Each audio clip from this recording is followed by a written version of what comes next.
alors qu'aucune date n'a encore été validée par la FIFA et la CAF, pour ce qui concerne les barrages aller et retour du mois de mars, qualificatifs à la Coupe du Monde 2022, la Confédération africaine de football veut programmer les matchs retour au plus tard le 28 mars, au lieu du 29.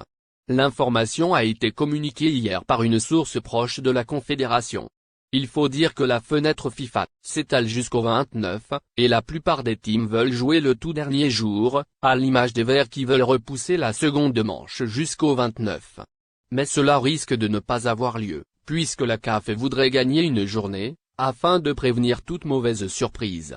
Selon la même source, le souhait de la Confédération est expliqué par le risque de voir une ou plusieurs rencontres de dernier round reportées ou ajournées à cause d'un cas de force majeure, les matchs n'étant pas à l'abri d'un report à cause des conditions météo extrêmes ou autres raisons. C'est pour cette raison que la Confédération veut se donner 24 heures pour pouvoir manœuvrer au cas où. À noter que l'EN avait choisi de jouer son match contre le Cameroun le 29 à 20 h à Blida, alors que le match au Cameroun est pressenti pour le 25 mars au stade de Japoma à Douala, en attendant la validation de la CAF et la FIFA.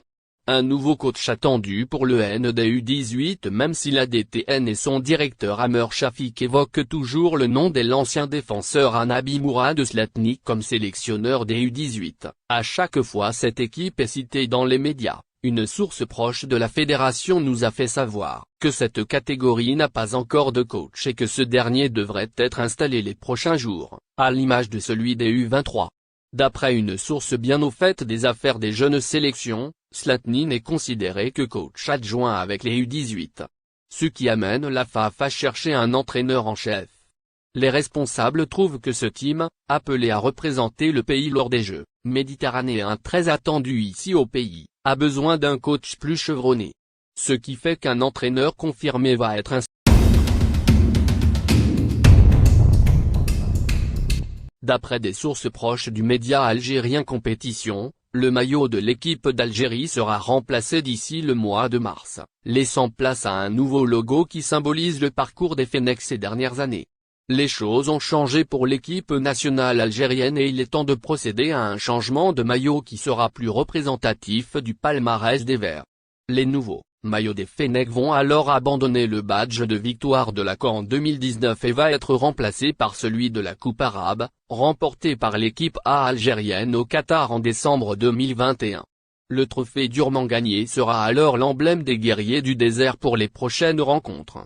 Selon la même source, les hommes de Djamel Belmadi peuvent s'attendre à une refonte complète du design du maillot. Ce changement pourrait donc être annoncé au cours du mois de mars. Aucun détail n'a encore fuité là-dessus. Il reste à savoir si ce nouveau maillot sera porté par Riyad Mahrez et ses camarades pour la première fois à l'occasion du match barrage contre le Cameroun dans quelques semaines, ou sera réservé pour la Coupe du Monde, après une potentielle qualification de l'Algérie.